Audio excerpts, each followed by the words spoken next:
All right, Brenna, we are live Facebook to chat through real estate. What was the market? What were the numbers? What does the data tell us happen in real estate? There's always a lot of news out there. Not all of it is accurate or good news.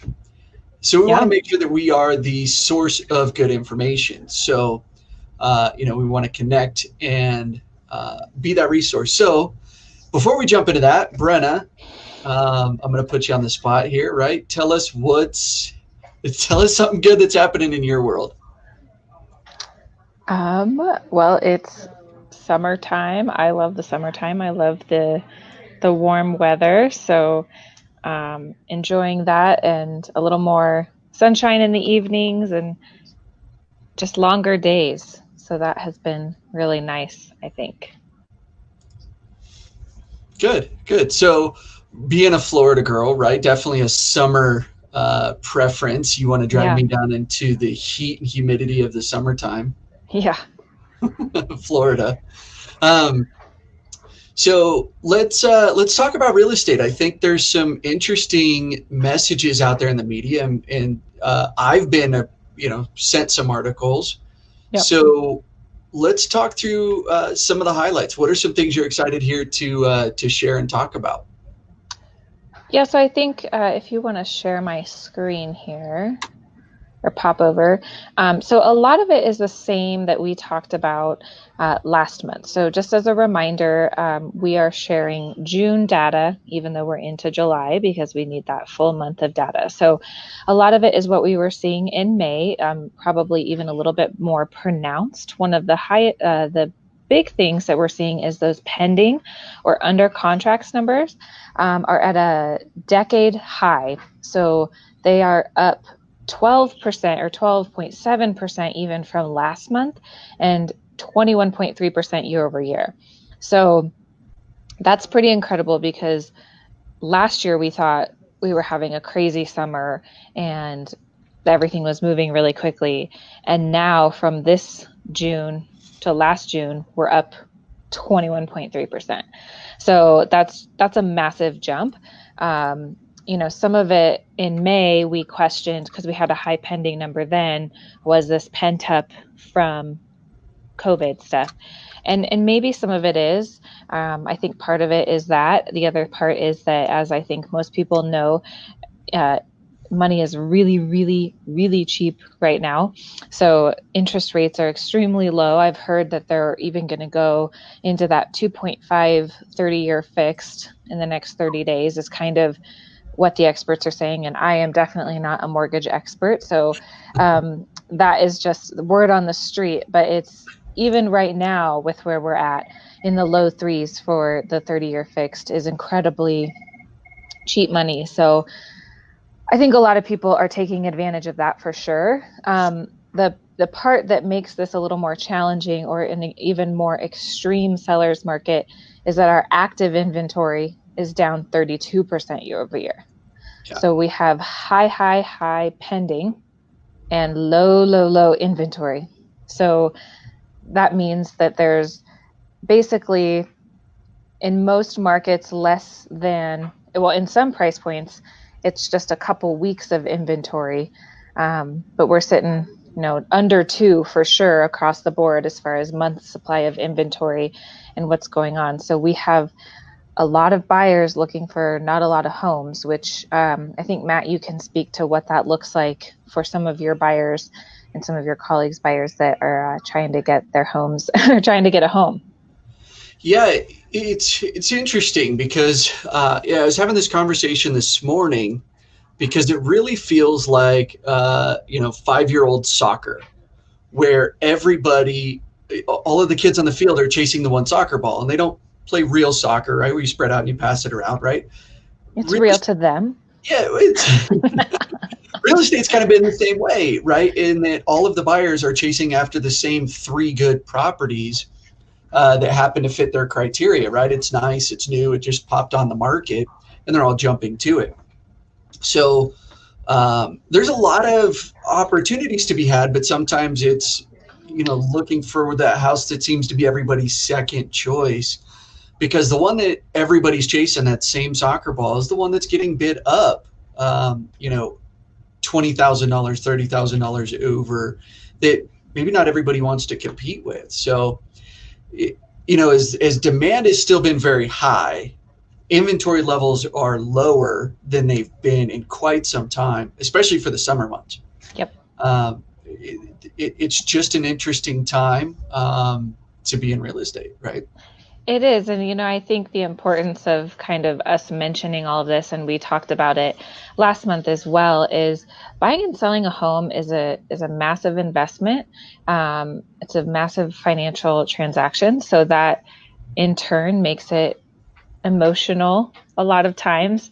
And so if you just go in blind saying, I want to buy a home, and you don't really understand the market conditions you're walking into, it's going to be really tough. It's going to be hard, even if you do know what's going on, but at least you can have those expectations that if you have a turnkey home in Jefferson County under $600,000 the first weekend, don't think that you're going to go under asking price and walk away with the home.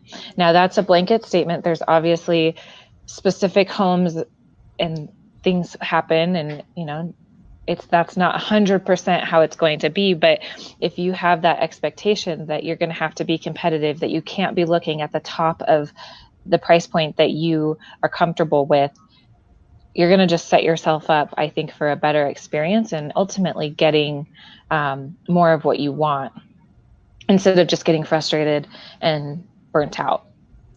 I think there's some strategy that comes into play as you're out there looking at homes, and you know. Oh, I think Matt's frozen.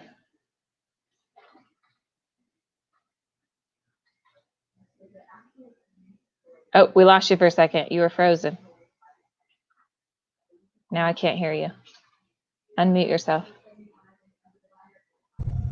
Aha. Nope. Am I back? No. You're back. You're back. All right. I was on a gravy train there. I had a really brilliant idea that I don't think anybody's going to get to hear. $1 million idea about strategy. You missed it. So anyway, moving on from that point, there's strategy as it comes to buying the home. By the way, for those that are watching the video and the live stream, appreciate it. We want this to also be interactive. So if you have specific questions or there's something you want to know, type that into the chat feed, and you know, we'll answer and address specific comments or questions that come up. Or if there's things you want us to do some research on, right, we can absolutely go into that. So yeah. Let's jump into a couple of slides. There were a few slides that you really wanted to touch on for today. Yeah, so I think the first one that we can talk about is this showings. So this is for the whole metro Denver area. Blue is 2019, orange is 2020, and you can see the COVID crater right there in the middle. But the promising thing is, if you look at it, we are back, if not a little bit higher than last year. So obviously there's still a lot of restrictions and requirements for showings, even with some open houses being opened up.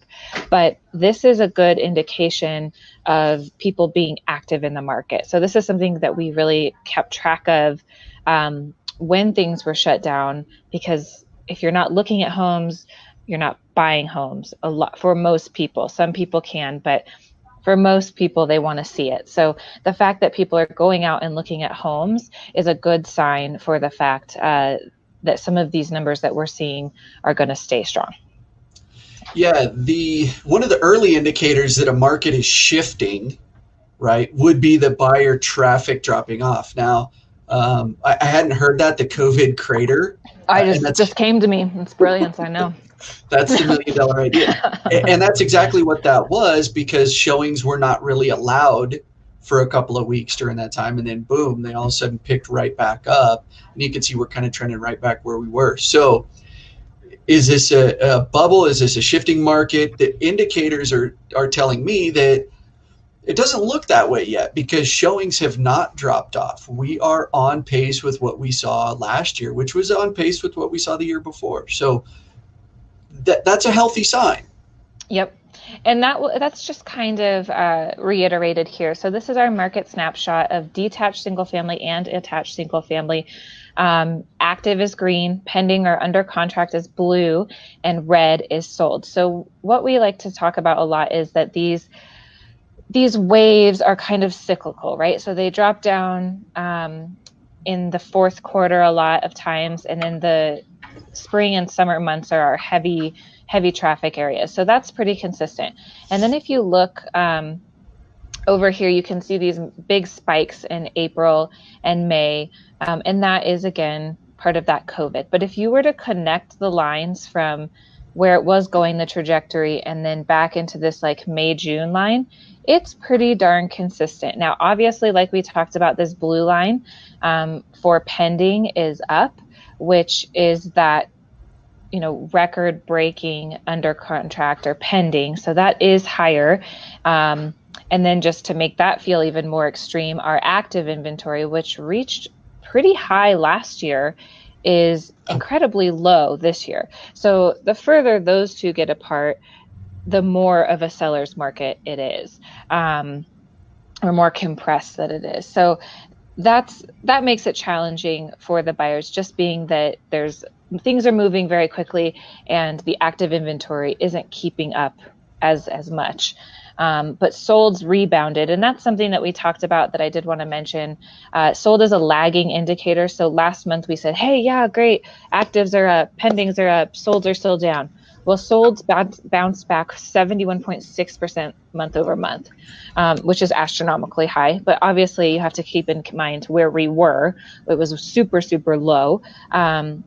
However, it's still 4.7% up from June this time last year, which I think is more, if we're talking about a healthy market or what we're used to, year over year is a better picture than month over month, because it was unforeseen, unprecedented circumstances that we were dealing with then. So still 4.7% up year over year. That's very strong. Without a doubt, right? And it looks like, again, we've kind of borrowed from the drop, the crater, into what's there. So, you know, if we take a look at the trend as to what's there, and what could have been hypothetically if we didn't have this pandemic and this shutdown, you know, we could be seeing a very normal-ish kind of peaks and valleys as to what's happening there, right? And it would be nice to see these pendings kind of even out a little bit. Some of that, I think, is, you know, homes maybe were sitting on the market just a little bit longer because people couldn't do showings. So all of a sudden things get released, you can start showing homes again. So there was an influx of people going under contract. So I wouldn't be surprised if in July that comes down a little bit, which is a good thing. That's not a bad thing. I would be stoked if inventory came up a little bit, if we had some more active inventory as well. That doesn't mean that we're anywhere close to a bubble, because we're so far from balanced that it would just be a little bit less extreme and feel maybe a little less frantic. So if we report that things have settled a little bit next month, it's not necessarily a reason to be nervous. It's actually, maybe you can take a deep breath. Well, with almost 7,900 homes that went under contract last month, we can, you know, predict to some degree July is going to be busy for closings. That the solds are going to be up. Now, we're not going to have 7,900 closings happen in July, right? But we're going to have some closings happen because of what went under contract in June. So we'll watch as you called, the leading indicators. What's the showing activity? What are the actives? And what are the under contracts, the pendings, to produce ultimately the lag measure, which is the average sold price, the median sold price, and of course the number of homes sold. Yep. Something else that I wanted to mention, and I know that you were interested in it as well, is that we're still seeing appreciation. So a lot of people are concerned, is this a flash in the pan? Is this a good time to buy? And and I can come back to that side so we can talk about what I'm talking about. But we're still up 2.1% in appreciation year over year.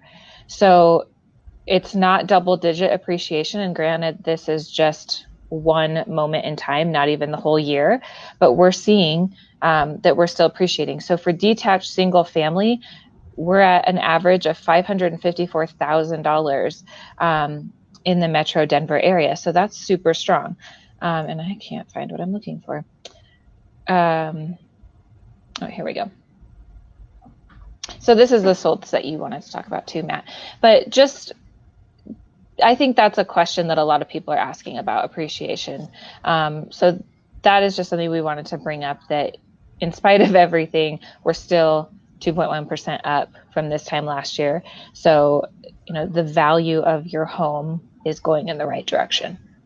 Well, and overall, real estate appreciates, kind of every year, right? When you look at the broad scale. So it doesn't mean every year that it's going to appreciate. You're going to have some years where it goes up, some years where it goes down. Overall, it's trending up. 2.1 would be below the overall average, and yet during a pandemic, during an election year, during all of the chaos that's going on, it's okay. The real estate market is not plummeting like we saw back in 2008. And that was much different factors and components that led to what we saw then. We're not seeing a lot of that same stuff happening today. No, there was a buildup of inventory. There was a lot more people buying on 100% credit, which is obviously a big factor. So a lot of people now are buying homes that can afford to buy homes. We actually kind of saw an interesting thing happen. So in our luxury market, so in anything above like that 700 to 800 and above, we actually are pretty darn close to a balanced market. But something interesting, and it does make sense with the current conditions, is in that ultra luxury, we've actually seen a little blip of it going up year over year. And we're seeing some people that have a lot of money and they're like, if I'm going to be quarantined, I want to be in Vail on my ranch instead of in Kansas or whatever that is. So we have seen a little bit more movement in that area, and who knows if that will continue, but I guess it kind of makes sense, right? If you've got the means and you get to choose where you're quarantined, Colorado's not a bad place to be. I think the secret's out, and I'm a Colorado native. I can hold that over my wife here. Mm-hmm. Uh-oh, we lost him again. That's what you get for trying to hold things over me. We lost you again. How about now? Yep. I was saying that's what you get for trying to hold things over me. Every time I'm on a roll with just some gold, the internet decides, hey, we're not going to let you complete that sentence and put your foot in your mouth. Yeah. So let's talk about this graph. You wanted to talk about the sold analysis. Yeah. So, as we take a look at, so the dark red is last month, is June. And the lighter pink, if you want to call it that, is the other month. So you can kind of see where we were at this time last year. Now, 5,600 homes sold is higher than what we had last year, and it's a little higher than the year before. So if you kind of make a trend line with this rolling hills and you see that starting in January, solds are down, and they steadily climb up until about the May, June mark, and then they taper off or drop back down a little bit as we get closer to the end of the year. Yep. So as we look at January, it started in that trend. Coronavirus happened, things started to shut down and change. Now you see that dropping down and then a spike up to about where we should be. I'm anticipating, again, we're going to see July up because of what's just under contract. Will be interesting to see what happens this month with the number of homes that go under contract, just to what August sold's going to look like, right? That's a lag measure, so we're looking off into the future as to what that looks like. Yet again, we've kind of borrowed from, we're going to sell about the same number of homes as we do every year. That's really what we're indicating here, is that overall real estate's a healthy market. Yep. And like we've talked about before, it's just a little bit of a delayed spring buying season. So typically when we see June numbers actually start to come down a little bit as kind of past the peak of that spring buying, we're just going to see that a little bit later into the summer. So I would agree with you. I think July is going to be another strong month, especially with the pendings that we're seeing in June. Yeah. So is there another one that you wanted to share? Because I wanted to jump to, and I'll get there, but I wanted to jump to an article that was sent to me and kind of share. No, I think that was pretty much it. It's a lot of what we talked about before. And again, if you have specific questions on things, you can reach out to Matt or myself. We're happy to talk through it.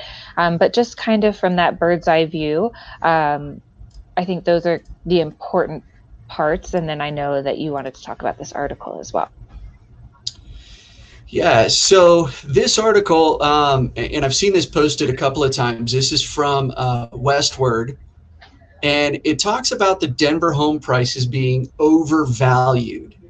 And I don't know that I think there was some missing components here for what they're looking at. But the research comes from a company called CoreLogic, which is a data conglomerate. Right? They're getting information together so that they can predict and see kind of what's there. It's a good place to go back to see what's gone on. But as it goes through, it talks about the home pricing index. And essentially what the article says is that they're expecting a 10% decline in home values from where they're at by the spring of 2021. So that's going to be a giant drop into what that looks like. Now, as we read the article, my 2 cents, and you shared this as well, Brenna, is that their data points for how long they're looking at this picture was a very small window, right? A very small window in time that ultimately doesn't give an entire picture. In the middle of the pandemic, right? In the middle of the pandemic, yeah. It's very isolated. You're not looking at the full big picture. I thought that it came across a lot scarier than if you actually dive into what's going on and what the numbers are showing. That what most people think is going to happen. Could this happen? Yeah, maybe. I don't know. I don't have a crystal ball. There's no one thought that what's happening in 2020 would happen. So I am not going to say, no way, Jose, is this going to happen. But as we look at the data, as we look at the history, I would say that the numbers show that it's fairly to quite unlikely. Yeah, so, whoops, not the one I wanted to pull up here. Looking into this. Now, this was, so when this came out, right, I wanted to see emotionally, it tells me that the article doesn't quite line up with what's going on. Right. And it doesn't line up with the data that I've been looking at. Yet I don't want to really be looking at just the data that I've been looking at, right? I want to make sure that I'm looking at the whole picture because, again, as we look at managing people's wealth through real estate, I want to make sure that I'm fully informed. So I read the article wanting to see where they got the information. So Brenna, I reached out to you and Land Title and had you guys pull this data for me. So again, thank you so much for pulling the information. And what this is showing is the months where there was a depreciation for the year before, the same month depreciation over the year before. And it's only happened 9 times over the last 10 years. Any depreciation, let alone double digit. Any right? depreciation in a month, right? And we take a look at the months that we were seeing depreciation. Gosh, look at that. If there's 9, 7 of them were in 2011. So we were seeing depreciation in 2011. Well, what happened that led up to 2011? One, you had government loosening regulations for home buying. There was a big push in the 90s that everybody should be a homeowner. Now, because of that, the government put pressure on the lending institutions to basically create this environment where everybody could get a home loan. With that, the banks did what they're going to do because banks are capitalistic and they want the money, right? And they had things like ghost loans and stated income loans, and there was pressure on appraisers, and there was corruption and all sorts of things. If you've seen the movie The Big Short, you kind of understand what happened. Ultimately, what it created was this environment where inventory levels were raising, and so were the prices. Well, Economics 101 will tell you when inventory goes up and demand stay constant, the prices go down. If inventory is going up and values are going up, right, then that's clearly leading to the bubble that popped that created this environment. So, what was this telling you, Brenna? I'm curious your take. Well, here's the thing. So over the last 10 years, it's happened 9 times, and the biggest one was a 5.6% drop, right? And we already talked about 2011 in October. There was already some other things going on, but that's still only half of what this article is predicting.